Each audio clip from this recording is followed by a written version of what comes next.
Good evening, everyone. My name is Alex, and today we will be speaking about NPCs, how to create memorable non-player characters for your own games.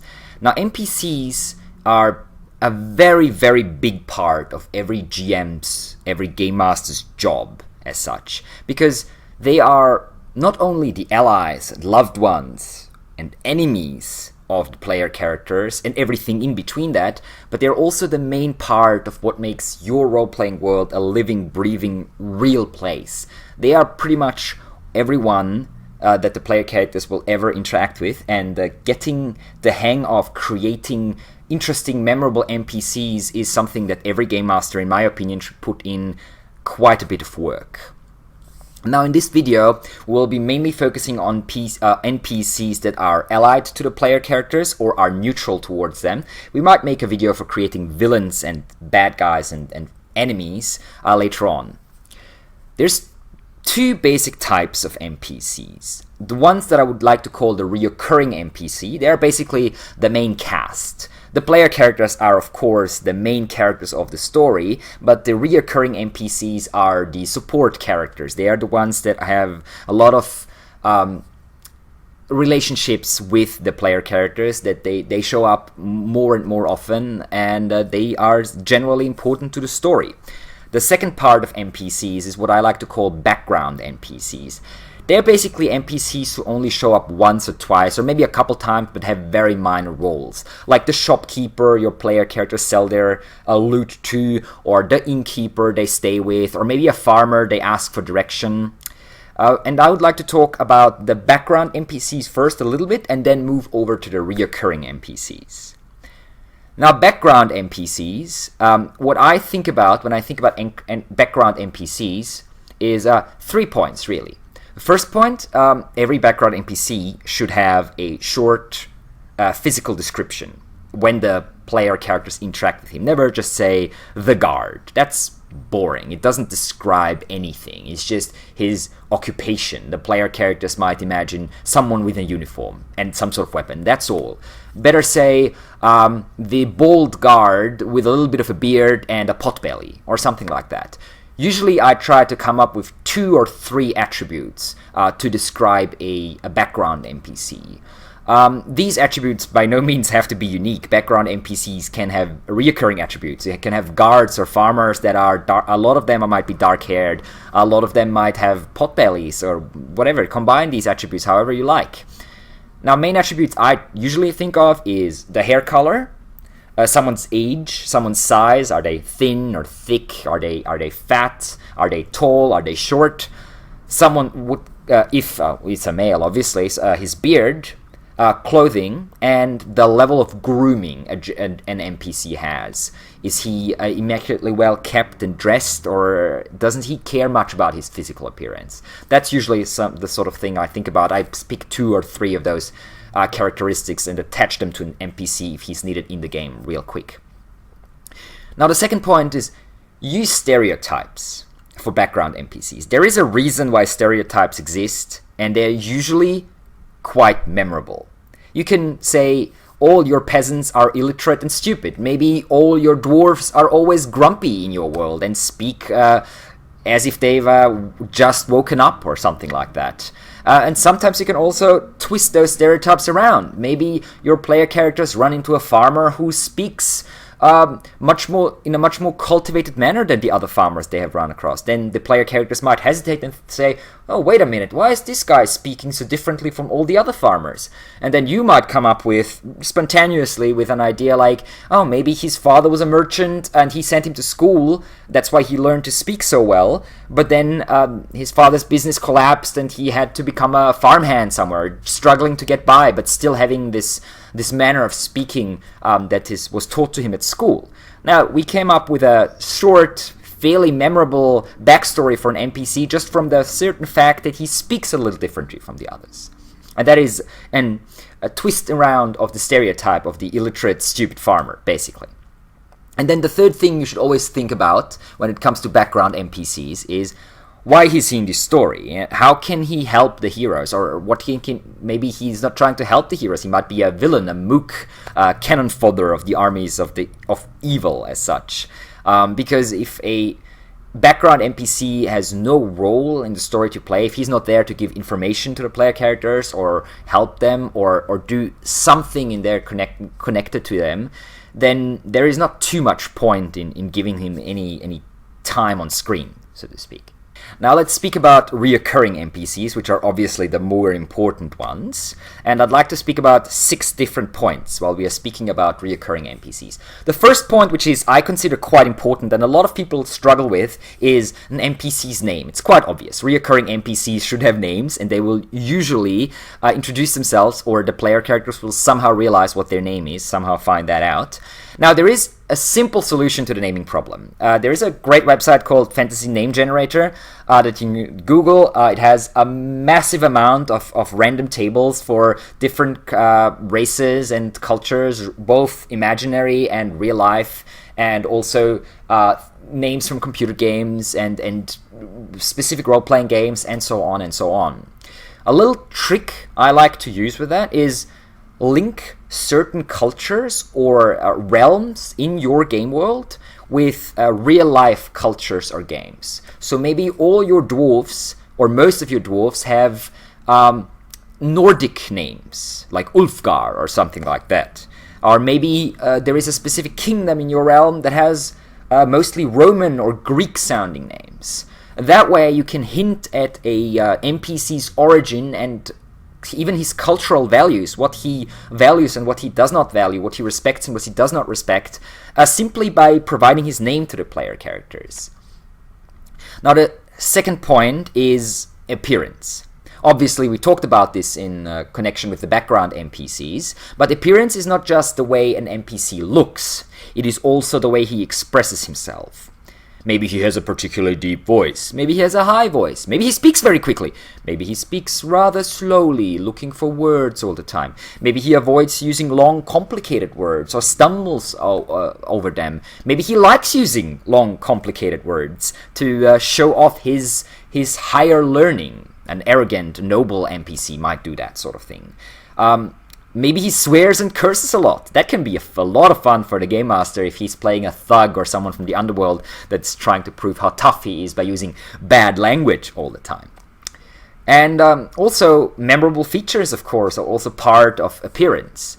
An NPC might blink a lot. He might be constantly chewing something while he's talking, which makes his voice rather hard his words rather hard to understand. Maybe he rubs his nose while he's speaking. Maybe he uses a lot of gestures while he's speaking, trying to show everything with his hands while he's describing it.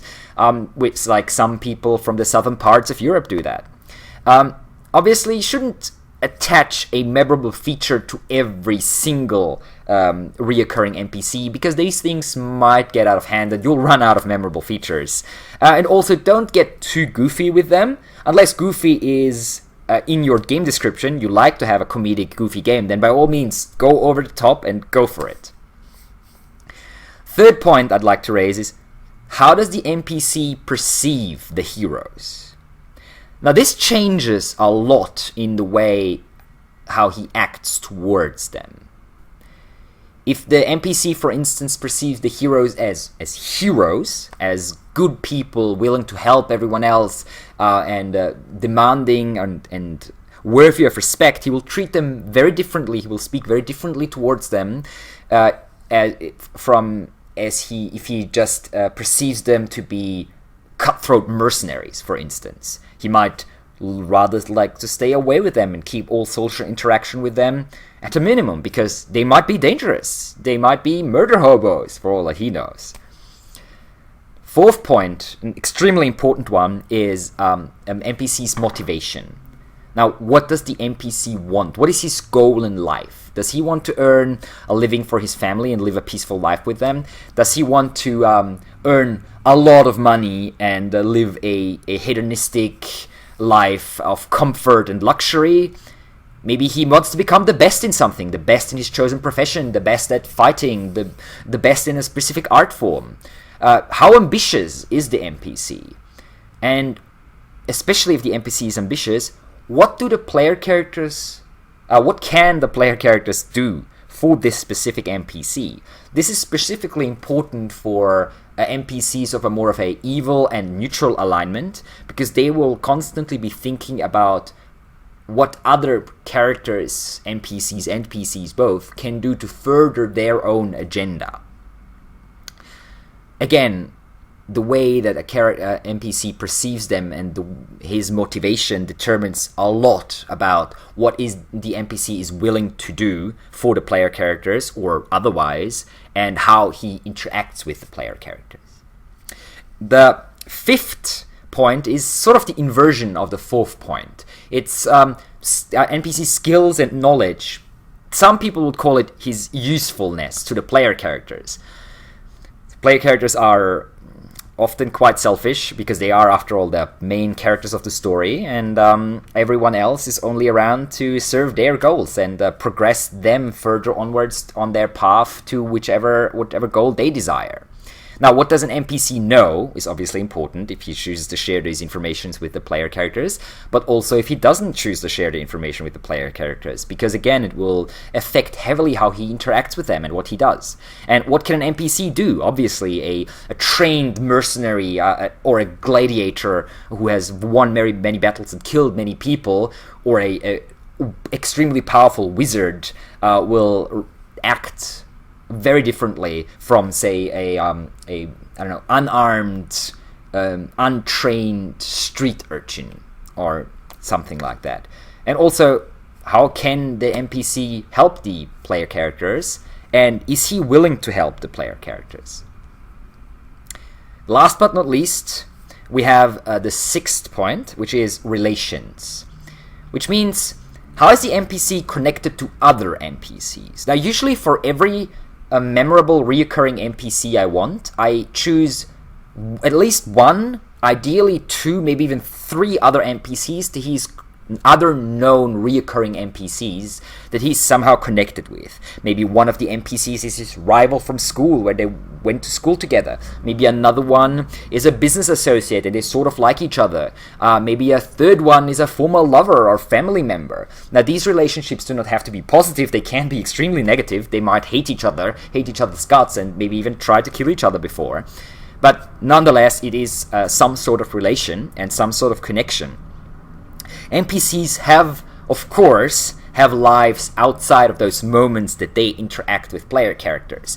Even though a reoccurring NPC might not have as much screen time as the player characters, that doesn't mean he's just standing there frozen in stasis while the player characters are not close by and just looking away into the distance, unmoving and unspeaking. He interacts with other people. So things are happening in his own life, and you might want to think about what things might be happening in an NPC's life, because that might affect, for instance, his mood. Maybe when the player characters meet him, he is extremely saddened because a good friend has died, or very worried about a family member who is being treated for some sort of disease, or there is a multitude of options here. But the point is, NPCs should be portrayed as real people. They interact with other NPCs, not just with the player characters, and they have a life outside of their interactions with the player characters. What you can do is introduce a number of family members or business partners that have very little to do with the story, or have very little to do with the story so far. This can be a very good way of introducing NPCs that will become more important in the future. Introduce them as friends, family members, or business associates of a already established known NPC. Maybe this merchant has another merchant and his wife invited to dinner when the player characters show up, and he introduces them quickly. Or maybe his children are around and ask questions of the player characters. After all, they are massive heroes and have slain many monsters, and children usually like tales about heroes and monsters. So what this technique accomplishes is two things. Firstly, as I said, you can introduce sneakily NPCs that might become more important later on, or maybe they don't. And also, it will give your players the idea that your world, your game world, is a living and breathing one. That it's not just a static world that doesn't move at all if the player characters aren't nearby, like some computer games have.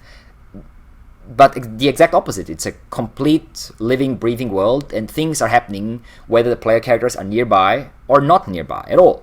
So please let me know what memorable NPCs you have created when you were dungeon mastering or game mastering, or what memorable NPCs you might have come across when you were a player. And tell me, what do you think made those NPCs specifically memorable? Why are they stuck in your head? Why did you love them, or why did you love to hate them? If you have any questions to this topic, feel free to ask in the comments below. As always, subscribe for more videos, one-shots and such that I will be running soon. Tell me if you have any RPG-related topics you'd like me to talk about in these GM Musing videos. And until we see each other again, good luck with your own games, and as always, I will see you on the internet.